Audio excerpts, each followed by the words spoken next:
Do you feel like you're being overwhelmed at work?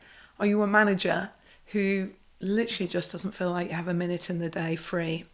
Well, I have a brutal truth for you. You may not be delegating enough work. I see it a lot. Managers tell me that they have so much to do, so many meetings to go to, projects, follow up, team, all these demands. And I ask, okay, what work could you delegate? And what we often find is there's then a kind of a little awkward silence. And then normally I hear the same reasons why people feel they cannot let go of work. And what I've learned is that there are 4 fears that are the main reason that managers do not delegate work. And yet, if they were to face into these fears, they would be able to release time, they would empower their team, and find way more balance in their job and be a way more effective leader. So in this video, I'm going to share what those 4 fears are and what the root causes are of those fears.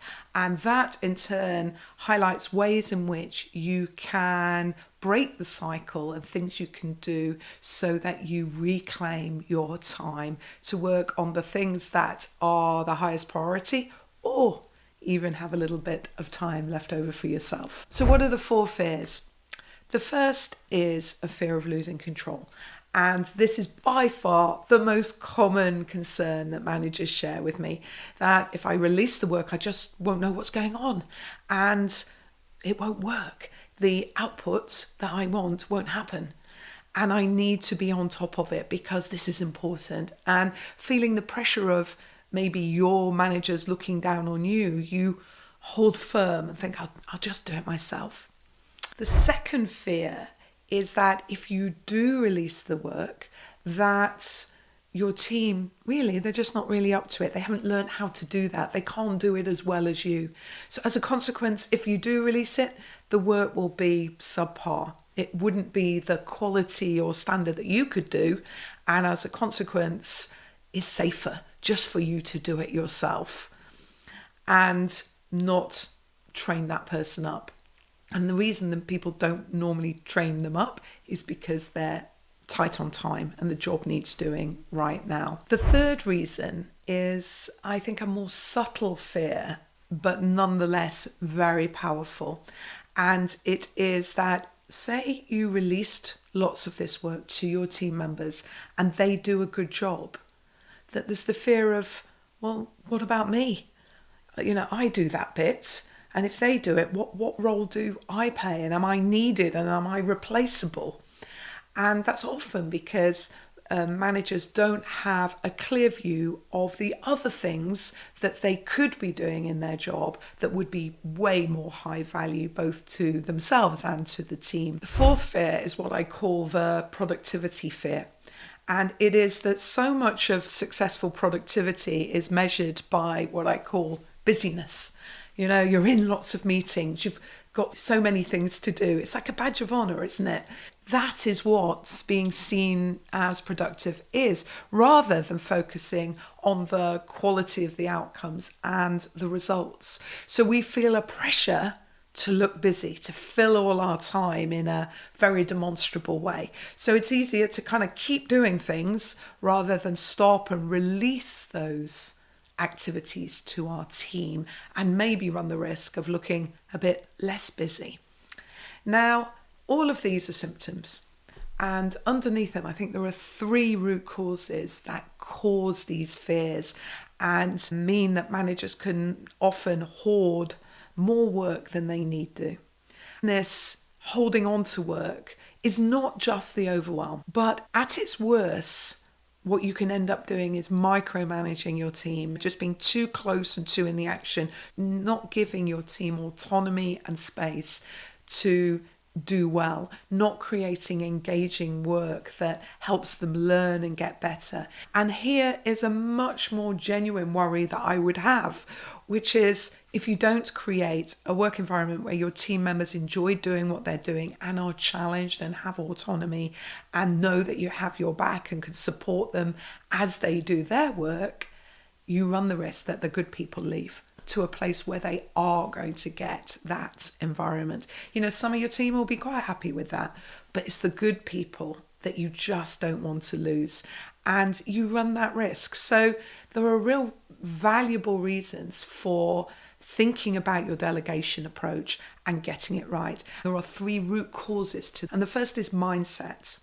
The mindset at the moment is being driven by fear of letting things go. But that in part is because it's not counterbalanced by the mindset of what is your role as the leader of a team. And that is much more to set the direction for the team, to then be a guide, an unblocker and a coach.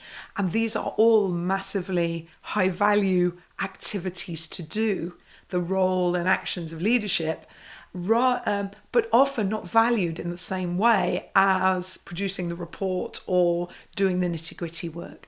If this is not clear to you, you can struggle to push those fears away, because the positive vision is much weaker in your mind, and you need to get that vision of success, of the kind of leader you want to be, an empowering leader, an engaging leader, a leader who coaches, so clear in your mind that you're thinking, this is where I need to spend my time. The second root cause is about you and how you manage your time, in particular the system you create for yourself that makes sure that you are always looking ahead and planning and thinking about the work within your team. What I often see is managers do not give themselves permission to do this, or if they do, it's very ad hoc. The Eisenhower Matrix is a great way of prioritizing work and working out what you can delegate. As you can see on the matrix, it breaks out by urgent, non-urgent, and important to non-important. Anything that is urgent and important, you're going to have to do because time is not on your side. But things that are non-urgent but important, you can decide what you're going to do here. And this is where you may delegate, or you may plan when you're going to do it. You have time on your side. Because people are time pressed and they're not giving themselves time to think, they struggle.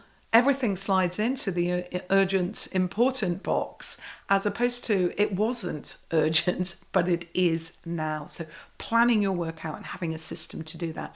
You want to be looking for as much urgent and non-important work as prioritized as possible to delegate for your team. But as I said, the key is to give yourself time and a process by which you plan that out. Now, I would say each quarter you need to be looking ahead.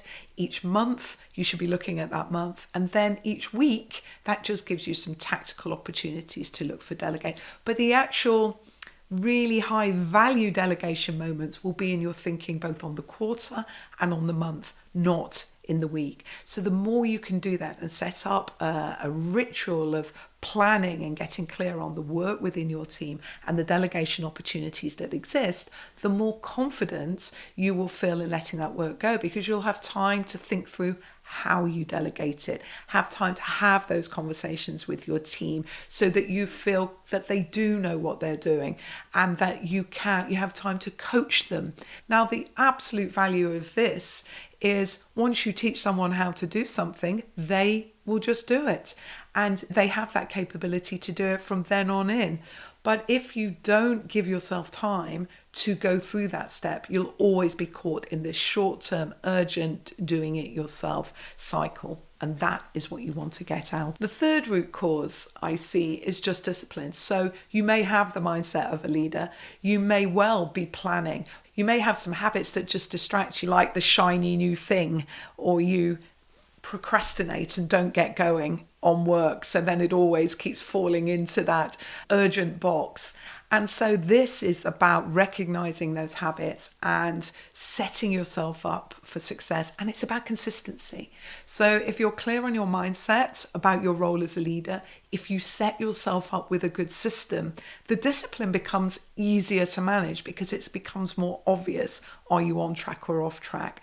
So I always find that's easier to address. The action at this point is for you to think, if you have this challenge of overwhelm and you're swamped in work and you want to release more work to your team, next assess yourself. Is it an issue of mindset?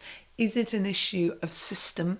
or is it an issue of discipline? Because this is where you will be able to identify actions you can take that stop the cycle and mean that you start to delegate more and more work, that you empower your team more, and as a consequence, they will value you more as a manager, and you will have time to work on the high value activities that only you can do. And what is so brilliant about that is that that's the area that's actually going to make a difference to your career success. For senior people to see you setting the direction, solving problems, and empowering your team. That is the key to future success. You can't get to this point without realizing how important mindset and systems are. And in fact, if you want to know more about it, this video here is all about what I call the leader's ladder, where I go into more detail on the mindset, the systems, the communication and influence skills, and the coaching skills you need in order to be a standout high performance leader. So this is where I'd go next. In the meantime, I'll see you next week. Take care.